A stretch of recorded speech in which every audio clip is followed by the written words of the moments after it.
Welcome to pin point friends once again. आज मैं फिर से एक बार आप लोगों के सामने बैंक निफ्टी का एनालिसिस लेके आया हूँ। आने वाला हफ्ता में बैंक निफ्टी में क्या हो सकता, क्या क्या पॉजिटिव और क्या क्या नेगेटिव पॉइंट्स देखने को मिल रहा है, इसी के चर्चा के ऊपर आऊंगा। पर इससे पहले आप लोगों को मेरा यही रिक्वेस्ट है, आप लोग वीडियो को लाइक कीजिए, शेयर कीजिए और चैनल को जरूर सब्सक्राइब कीजिए। फ्रेंड्स, बैंक निफ्टी में इस हफ्ता एक अच्छा खासा वोलेटिलिटी देखने को मिला है।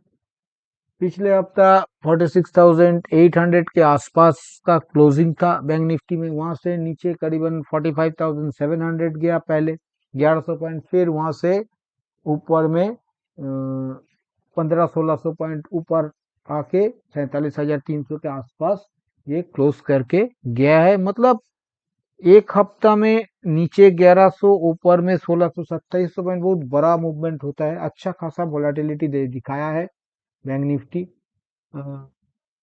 जहां तक टेक्निकल का सवाल है, यहाँ पे देखिए एक डाउन चैनल में चल रहा था, जिस डाउन चैनल को एक मारूबोजू कैंडल के सहारे, बड़ा मारूबोजू कैंडल के सहारे काटा है। और वो भी आप वॉल्यूम देख सकते हो, बहुत बड़ा वॉल्यूम वाला कैंडल था काल का कैंडल। आज का कैंडल का वॉल्यूम भी अच्छा खासा ही आना चाहिए मेरे ख्याल से, कम नहीं आएगा। मतलब लगभग सेम साइज का वॉल्यूम का ही कैंडल आएगा। मतलब ये वॉल्यूम के साथ ऊपर में काटा गया है, तो इसके ऊपर थोड़ा बहुत रिलाई किया जा सकता है। जहां तक दूसरा अगर ट्रेंड लाइन का जिक्र किया जाए, तो ये जो पहले वाला मेरा ट्रेंड लाइन, जिसे पिछले 7-10 दिन पहले रेजिस्टेंस लिया था, उस ट्रेंड लाइन को काटा है। पर मैंने और एक ट्रेंड लाइन बनाया है, डाउन ट्रेंड लाइन, इसके नजदीक चला गया है, पर इसे अभी काटने में कामयाब नहीं हुआ है। ये भी नजर आ रहा है। जहां तक मूविंग एवरेजेस सेटअप का जिक्र किया जाए, मूविंग एवरेजेस सेटअप देखिए, ये 20 के नीचे फिसल गया था, फिर से फिलहाल 20 के ऊपर आ पहुंचा है। और आ पहुंचा सिर्फ नहीं, अच्छा खासा ब्रेकआउट भी कर दिया। साथ साथ जो 50 का रेजिस्टेंस इतना दिन से लिया जा रहा था, उस 50 को भी काट के एक बार ऊपर, अच्छा खासा ऊपर निकल गया। क्यों ऐसा कह रहा हूँ, क्योंकि 50 खड़ा है 46,650 के आसपास, प्राइस आ पहुंचा है 47,300 के आसपास, 600-650 पॉइंट ऊपर आ पहुंचा है। तो एक अच्छा खासा ब्रेकआउट 50 से भी प्राइस लिया है। जहां तक अप ट्रेंड लाइन का सवाल है, देखिए अप ट्रेंड लाइन तो इंटैक्ट है। इस बार क्या किया, इस बार अप ट्रेंड लाइन तक प्राइस गया ही नहीं, उससे काफी ऊपर से ही पलट गया। और यहाँ पे ये कैंडल का हाई, ये जो 47,363 का जो ये हाई है, ये अगर निकल जाता, आज गया था 47,333 का हाई बना, 30 पॉइंट नीचे तक गया था। ये हाई निकल जाने के बाद ये जो पैटर्न, ये higher top higher bottom short term के ऊपर एक बार बन जाएगा। ये एक ट्रेंड रिवर्सल का भी संकेत होता है। एक तरफ ऊपर से ट्रेंड लाइन काट रहा है, दूसरी तरफ हायर बॉटम बना रहा है। अगर ये बॉटम भी देखिएगा तो इस बॉटम से ये बॉटम हायर है, तो यहाँ पे भी एक संकेत था।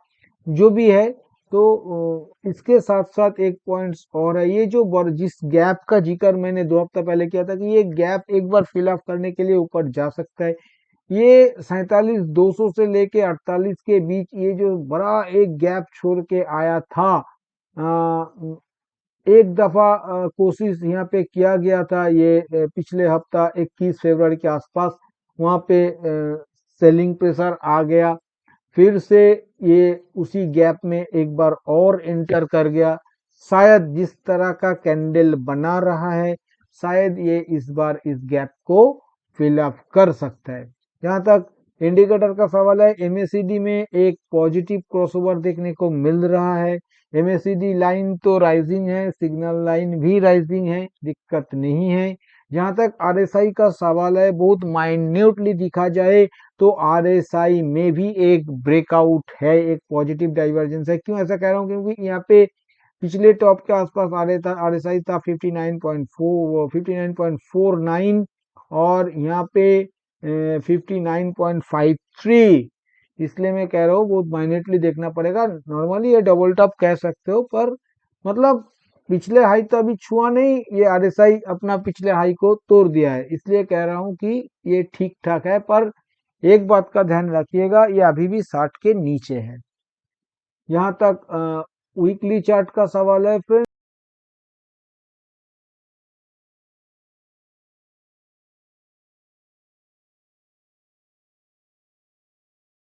वीकली चार्ट में lower top lower bottom formation ही नजर आ रहा है। ये एक बार फिर से 20 simple moving average weekly chart के ऊपर वहां से ही सपोर्ट बनाया, और ट्रेंड लाइन तक तो टेस्ट नहीं हुआ, ये मैंने पहले बताया। 50 भी टेस्ट नहीं हुआ, क्योंकि 50 वीकली और ट्रेंड लाइन एक ही जगह पे खड़ा है।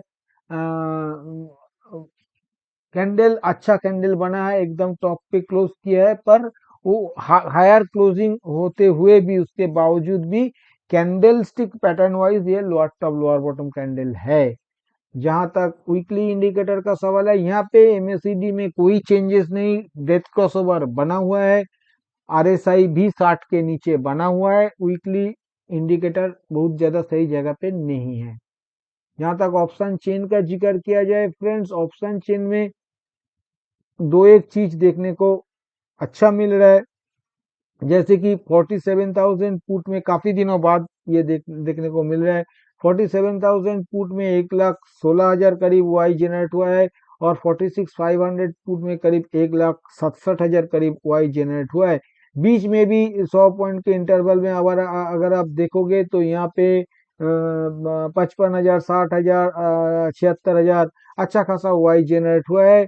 और जहाँ पे इंदा मनी का जिक्र किया जाए, जैसा 47,400, 47,300, 400 या 500, यहाँ पे भी अच्छा खासा वाई जनरेट हुआ है। 47,300 पे करीब 44,000, 400 पे करीब 21,000, 47,500 पे करीब 25,000 वाई जनरेट हुआ है।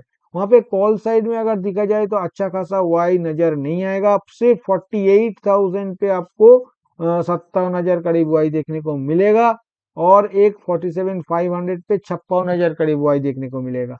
तो ये सीधा सीधा बुलिशनेस जिक्र कर रहा है, ऑप्शन चेन हमें बुलिश नजर आ रहा है। फ्रेंड्स, अभी मैं आऊंगा कंक्लूजन के ऊपर। कंक्लूजन के ऊपर आने से पहले मैं आने वाला हफ्ता के लिए सपोर्ट और रेजिस्टेंस का जिक्र करूंगा। आने वाला हफ्ता के लिए नीचे जो पहला सपोर्ट देखने को मिलेगा वो 46,000 पे देखने को मिलेगा। दूसरा सपोर्ट जो देखने को मिलेगा वो 40 सॉरी पहला सपोर्ट 47,000 पे देखने को मिलेगा। दूसरा सपोर्ट देखने को मिलेगा 46,600 पे, और तीसरा सपोर्ट जो देखने को मिलेगा वो 46,200 से लेके 46,300 के बीच। ऊपर में जो पहला रेजिस्टेंस देखने को मिलेगा वो 47,700 पे देखने को मिलेगा। दूसरा रेजिस्टेंस 48,000 पे, और तीसरा रेजिस्टेंस देखने को मिलेगा 48,300 से लेके 400 के बीच। नीचे सपोर्ट भी बताया, ऊपर रेजिस्टेंस भी बताया। जहां तक स्ट्रेटेजी का सवाल है, बैंक निफ्टी पे एक दो दिन के लिए कम से कम थोड़ा बहुत बुलिश नजरिया रखना चाहिए मेरे ख्याल से। बाय ऑन डिप्स का स्ट्रेटेजी रखा जा सकता है सपोर्ट लेवल के नजदीक। 80 से लेके 100 पॉइंट के स्टॉप लॉस के साथ 150 से लेके 200 पॉइंट के टारगेट के लिए बाय ऑन डिप्स किया जा सकता है। अगर रेजिस्टेंस काटता है तो बिल्कुल ब्रेकआउट बाय लेना चाहिए 80 से लेके 100 पॉइंट के स्टॉप लॉस के साथ 150 से लेके 200 पॉइंट के टारगेट के लिए। जहां तक सेल ऑन राइस का सवाल है friends, sell on rise risky and smart player इसे बिल्कुल कोशिश कर सकते हैं 80 से लेके 100 पॉइंट के स्टॉप लॉस के साथ 100 से 150 से लेके 200 पॉइंट के टारगेट के लिए बिल्कुल रेजिस्टेंस लेवल के नजदीक। जहां तक फ्रेंड्स ब्रेकडाउन सेल का सवाल है, ब्रेकडाउन सेल पहला सपोर्ट लेवल के नीचे, मतलब 47,000 के नीचे मेरे ख्याल से अवॉइड करना चाहिए। दूसरा सपोर्ट लेवल अगर कटता है 46 600 700, जो मैंने 600 का जो मैंने बताया, वो सपोर्ट लेवल अगर कटता है तो वहां पे 80 से लेके 100 पॉइंट के स्टॉप लॉस के साथ 150 से लेके 200 पॉइंट के टारगेट के लिए वहां पे, और तीसरा सपोर्ट लेवल काटने के बाद वहां पे भी सेम 80 से लेके 100 पॉइंट के स्टॉप लॉस के साथ 150 से लेकर 200 पॉइंट के टारगेट के लिए ब्रेकडाउन सेल अटेम्प्ट किया जा सकता है। फ्रेंड्स, मैंने इस वीडियो में आप लोगों के साथ जो भी चर्चा किया ये सभी मेरा खुद के एनालिसिस के ऊपर लिया हुआ मेरा पर्सनल व्यू है। ये एडुकेशनल पर्पस है, क्योंकि ये कोई बाय सेल रिकमेंडेशन नहीं है, और मैं भी कोई सेबी रजिस्टर्ड एनालिस्ट नहीं हूँ, इसलिए इसके ऊपर किसी भी रियल ट्रेड लेने से पहले आप अपना खुद का फिनेंशियल एडवाइजर का सलाह लेके ही रियल ट्रेड लीजिएगा। और अगर वीडियो आप लोगों को पसंद आया तो वीडियो को लाइक और शेयर करना मत भूलिए। थैंक यू दोस्तों, हैप्पी ट्रेडिंग।